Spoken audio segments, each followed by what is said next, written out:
tracé. Kamala Harris sait néanmoins que rien n'est encore acquis dans un parti démocrate à bout de nerfs. Dès l'annonce du retrait de Joe Biden, elle a pris son téléphone. 10 heures pour convaincre députés, gouverneurs, avocats de l'investir officiellement.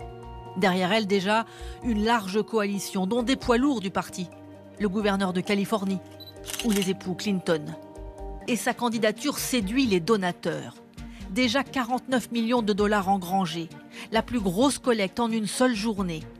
Sa candidature relance l'intérêt de la campagne et de ses électeurs croisés ce matin devant la Maison-Blanche.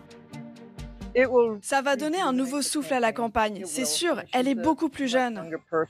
Je ne sais pas si une femme peut gagner. Je pense que ça peut encore poser des problèmes. Je suis contente de voir ça, mais je ne suis pas sûre qu'elle puisse gagner. Face aux athlètes qu'elle a reçus à la Maison-Blanche, Kamala Harris a évoqué la persévérance, l'esprit d'équipe, l'envie de gagner, comme un programme à l'adresse de son parti. Il ne reste que 105 jours de campagne. Kamala Harris, candidate toute désignée, est-elle vraiment la candidate idéale? Elle avait suscité un grand enthousiasme il y a 4 ans en tant que colistière, puis elle avait déçu, ne parvenant pas à imposer sa marque aux côtés du président vieillissant. Quels sont les atouts et les faiblesses de Kamala Harris? Alexandra Lay. Pendant presque 4 ans, elle a été derrière, dans l'ombre de Joe Biden. Kamala Harris a été la première femme noire à accéder à la vice-présidence. Aujourd'hui, elle est en lice pour être future présidente des États-Unis, symbole du rêve américain. La plupart des pays ont eu des dirigeantes, donc nous sommes prêts et nous soutenons Kamala. Tous les grands changements que nous vantons avec Joe Biden, elle a fait partie de tout ce travail incroyable. Donc c'est excitant de penser à ce qu'elle peut continuer à faire. Face au candidat Trump, sa jeunesse est un atout. Elle a 59 ans, lui en a 78. Né à Oakland, en Californie, son père est jamaïcain, professeur d'économie, et sa mère indienne, chercheuse, spécialiste du cancer du sein. Ses origines sont un point fort, elle sera capable de parler et de capter le vote des communautés. Joe Biden lui avait confié le dossier sensible de l'immigration, mais elle a multiplié malentendus et maladresses lors de ses visites à la frontière avec le Mexique. Les républicains vont y voir son point faible. Ils vont marteler qu'elle était incapable de contrôler l'immigration et donc de protéger, selon l'argumentation républicaine, les États-Unis des flux migratoires qualifiés de criminels par Trump. Dans le jeu de Kamala Harris, une carte maîtresse, un cheval de bataille sur un enjeu majeur de cette campagne, les droits des femmes, le droit à l'avortement. À cause de Donald Trump, plus de 20 États ont des interdictions d'avortement. Plus de 20 mesures d'interdiction d'avortement trumpistes. Kamala Harris réussira-t-elle son pari? Depuis 50 ans aux États-Unis, jamais un vice-président en exercice n'a été élu à la présidence des États-Unis. Bonsoir Étienne Lénard. Bonsoir Anne-Sophie. Est-ce que le remplacement de Joe Biden par Kamala Harris, qui semble se profiler, est une bonne nouvelle pour Donald Trump? Vraie bonne question. On a beaucoup dit ces derniers temps que les républicains américains, le camp de Donald Trump, ils tiraient à boulet rouge sur Joe Biden, mais qu'en fait, ils étaient bien contents que Joe Biden continue dans la course parce que c'était finalement un adversaire assez facile. Les voilà obligés de recalibrer complètement leur message et de trouver des angles d'attaque sur la vice-présidente américaine. Regardez un extrait de l'un des premiers spots de campagne qui est sorti ces toutes dernières heures aux États-Unis. C'est assez court.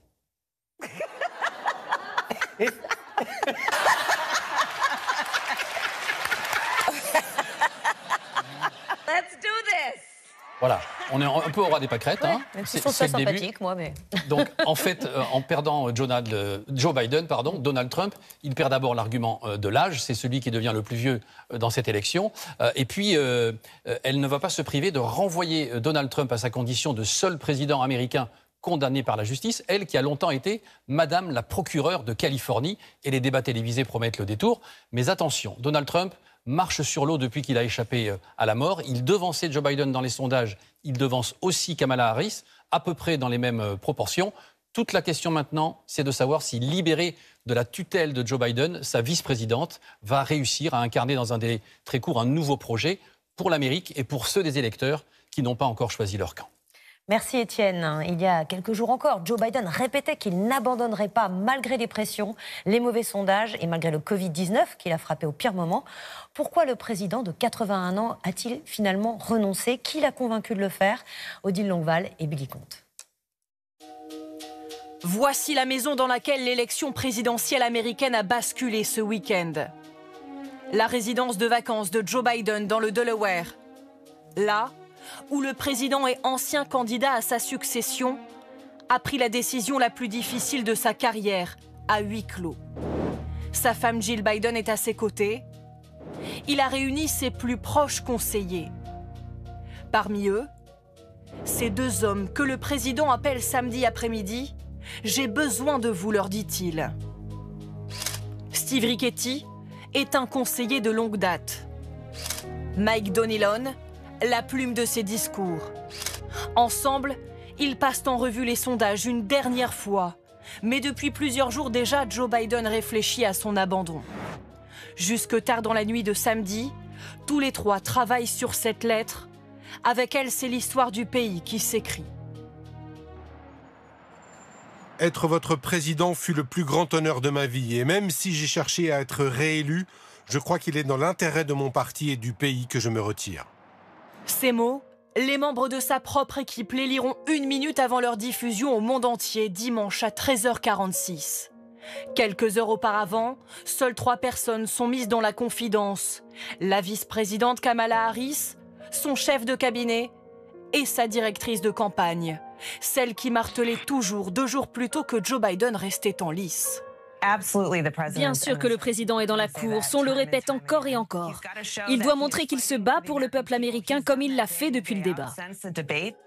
Quelle a été l'influence de sa famille sur cette décision aussi politique que personnelle? Seul commentaire public de sa femme, ce message, des cœurs, preuve d'un soutien indéfectible à Joe Biden dans ce moment historique. Et on retrouve notre envoyée spéciale à Washington, Stéphanie Pérez. Stéphanie, Joe Biden a jeté l'éponge en raison des inquiétudes sur sa santé, mais certains s'interrogent maintenant sur sa capacité à rester président pour les derniers mois de son mandat. Oui, sans surprise, ce sont les élus républicains qui demandent maintenant sa démission. S'il n'est pas apte à continuer sa campagne, il n'est pas apte à gouverner, estime-t-il. Mais Joe Biden restera bien en poste jusqu'à la passation de pouvoir en janvier 2025. La Maison-Blanche l'a rappelé ce matin. Il tient à défendre jusqu'au bout son mandat parce qu'il va laisser une Amérique en très bonne santé, contrairement à ce qu'affirme Donald Trump. Des taux de croissance élevés, un taux de chômage au plus bas, une importante politique d'investissement.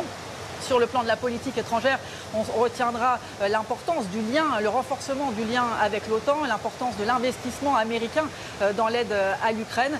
Joe Biden qui veut qu'on garde ce bilan de lui, même si dans les livres d'histoire, son renoncement historique reste certainement d'être marqué en première page. Merci Stéphanie, on dirait bien qu'il pleut à Washington. Autre actualité, à l'étranger, l'affrontement qui dégénère entre Israël et les rebelles houthis au Yémen.